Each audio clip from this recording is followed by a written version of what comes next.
మీ ఎలాంటి వ్యాపార ప్రకటనలకైనా వెంటనే మా ఛానల్ సంప్రదించండి. అందరికీ నమస్కారం. నేను శిరీష. ఈరోజు మనతో పాటు ఉన్నారు ప్రముఖ ఆధ్యాత్మికవేత్త, జ్యోతిష్య వాస్తు పండితులు, శ్రీ లలితాదేవి ఉపాసకులు, బ్రహ్మశ్రీ నానాజీ పట్నాయక్ గారు. గురుగారితో మాట్లాడదాం. గురుగారు నమస్కారం.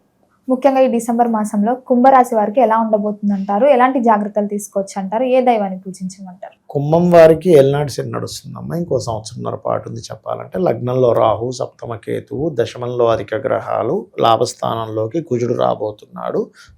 అదేవిధంగా పంచమంలో గురువు యొక్క సంచారం జరుగుతుంది. భాగ్యంలో ఉండేటువంటి బుధుడు దశమ స్థానం వైపు 7వ తేదీ నుంచి ప్రయాణం జరుగుతుంది. అయితే ఈ గ్రహాల యొక్క స్థితి ఏదైతే ఉందో వీరికి ఎటువంటి ఫలితాలు ఇవ్వనుంది అనేటువంటి విషయాలు చెప్తుంది. నేనైనప్పటికీ కూడా చెప్పిస్తుంది సాక్షాత్ లలిత అమ్మవారిగా భావిస్తూ.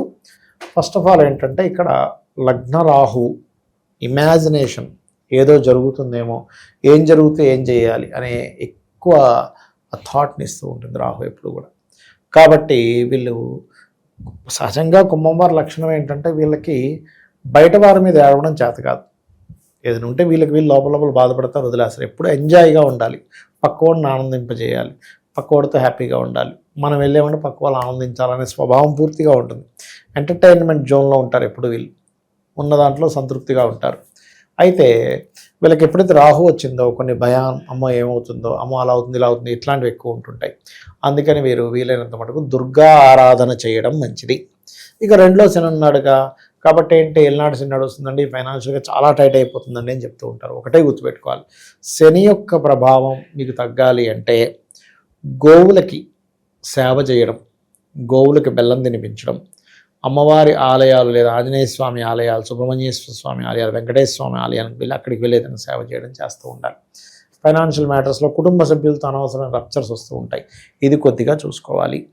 ఇక మరొక విషయం ఏంటంటే నైట్ నిద్రపోయే ముందు అనవసరమైన స్వప్నాలు వస్తున్నాయంటే ఉదయం నిద్ర లేచిన వెంటనే చక్కగా గజేంద్ర మోక్షం చదువుకోవడం, లేకపోతే దుర్గాదేవిని లేదా ఓం నమ శివాయ అనేటువంటి మంత్రం చేస్తూ నిద్రపోవడం మంచిది. కొత్త ఉద్యోగ అవకాశాలు అయితే వస్తాయి, ఏమీ టెన్షన్ పడాల్సిన అవసరం లేదు. గృహయోగము, వాహన యోగం కూడా కనబడుతుంది. కాకపోతే ఉద్యోగంలో కాస్త అధిక గ్రహాలు ఉన్నందుకు కొంచెం స్ట్రెస్ అనేటువంటిది ఎక్కువగా ఉంటూ ఉంటుంది. సంతానం కోసం చేసే ప్రయత్నం ఫలిస్తుంది, కానీ స్ట్రెస్ కూడా ఉంటుంది. ఎందుకంటే పంచమంలో ఉండే గురువు ఈ 2 గ్రహాల ఎనర్జీస్తో ఉన్నాడు కాబట్టి సంతానం కలిగి అదే ప్రెగ్నెన్సీ అయినట్టు అయ్యి కొంచెం మిస్ అవ్వడం, మళ్ళీ ప్రెగ్నెన్సీ అవ్వడం, అంటే సెకండ్ టైం అయ్యి అప్పుడు సక్సెస్ అవ్వడం, ఇటువంటివి కనబడుతున్నాయి. కాబట్టి ఈ యొక్క విషయాల్లో జాగ్రత్తగా ఉండాలి. నేనైతే ఈ సప్తమంలో కేతు ఉన్నందుకు నేనేం చెప్తానంటే కొంచెం పార్ట్నర్షిప్స్ వద్దని చెప్తాను ఇప్పుడుండే కండిషన్లో. కేతు కదా సెపరేటివ్ ప్లానెట్.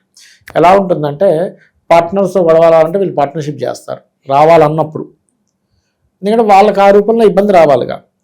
అలాగే సప్తమంలో కేతు ఉన్నప్పుడు గవర్నమెంట్ ఎంప్లాయీస్ లేనట్లయితే మీకు ఆధ్యాత్మిక రంగాల్లో ఉండేటువంటి వారితో వివాహ సంబంధాలు ఓకే, కానీ నార్మల్గా అయితే వివాహ సంబంధించిన విషయాల్లో కూడా వద్దని చెప్తే, ఇప్పుడు శ్రీమూర్తి జాతకం అనుకోండి, కుంభలగ్నం ఏదో, ఇప్పుడు అవతల వచ్చేటువంటి పర్సను ఉదాహరణకి పౌరహిత్యంలోనే ఉన్నాడు అనుకోండి, అప్పుడు సరిపోతుంది. కేతువు కదా, కేతు ఆధ్యాత్మికత కారకుడు.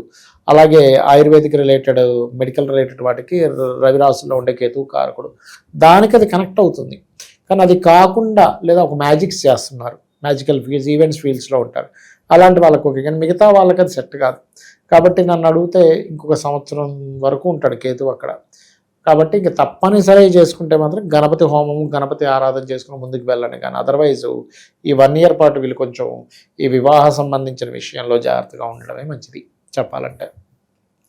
అలాగే జీవిత భాగస్వామికి కూడా కొంచెం ఎలా ఉంటుందంటే కొన్ని విషయాల్లో ఇప్పుడు నాకు ఇది వద్దు, కొంత వైరాగ్య ధోరణి.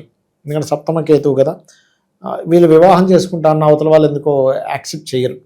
కొంతమంది చూడండి, వీళ్ళు చెప్తారు వాళ్ళకి ఇక మిమ్మల్ని వివాహం చేసుకోవాలంటే అవతల వాళ్ళు తొందరగా రెస్పాన్స్ ఇవ్వరు. ఎందుకంటే వీళ్ళకి లగ్నరాహు సప్తమ కేతువు కదా, దీనివల్ల డౌట్లు పెరిగిపోతుంటాయి. ఎందుకు వద్దంటున్నారు, ఆ రోజు వాళ్ళిద్దరూ మాట్లాడుకున్నారు, అక్కడ ఏమైనా నా టాపిక్ వచ్చిందా, ఆ రోజు నుంచి సరిగ్గా పలకట్లేదు, ఇది ఎందుకైంది అంటే రకరకాల మనిషికి ఎలా ఉంటుందంటే నిజంగా ఊహలు ఎక్కువగా ఉంటాయి. ఈ రాహు ఎప్పుడైతే రాశిలో సంచరిస్తుంటాడో ఈ ఊహలు పెరుగుతూ ఉంటాయి. ఈ ఊహా సంబంధించినటువంటి విషయంలో తొందరపాటు పడి చేయకూడదు అనేటువంటి విషయాన్ని గుర్తుపెట్టుకోవాలి. ఇక అదేవిధంగా మరి ఏమండి ఆల్రెడీ వివాహం అయిపోయింది, కాకపోతే సప్తమ స్థానం అంటే జీవిత భాగస్వామితో ఎప్పుడు ఏదో ఎడబాటు ఉంటుంది అనుకునేటువంటి వారు చక్కగా వీళ్ళు ఓం శివకామేశ్వరాంకస్త శివా స్వాధీన వల్లభాయే నమః అనే మంత్రం చేసుకోవడము. కాస్త ఏలినాటి శని ప్రభావం ఎక్కువగా ఉందండి, మాకు ఈ ఫైనాన్షియల్గా బాగా ఇబ్బంది అవుతుంది అనుకునేటువంటి వారు ఓం అనాకలిత సాదృశ్య చుబుకశ్రీ విరాజితాయే నమః, లేదు ఫైనాన్సే పర్టికులర్గా నాకు కావాలనుకుంటే కనుక ఓం ధర్మాధ్యక్ష ధనాధ్యక్ష ధనధాన్య వివర్ధినియే నమః. అయితే కుంభం వారికి ఎప్పుడు కూడా ఫైనాన్షియల్ అనేటువంటిది నేర్పడం ద్వారా బాగా వస్తూ ఉంటుంది. అంటే ఎవరికైనా టీచింగ్ ట్రైనింగ్ ఇవ్వడం ఇటువంటి వాటి మూలంగా బాగా కలిసి వస్తుంది చెప్పాలంటే అది. ఇక వీళ్ళు ఎక్కువగా విష్ణు సహస్రనామాలు చదువుకోవడం, దక్షిణామూర్తి యొక్క ఆరాధన చేయడం అనేటువంటిది మంచిది వీరికి చెప్పాలంటే.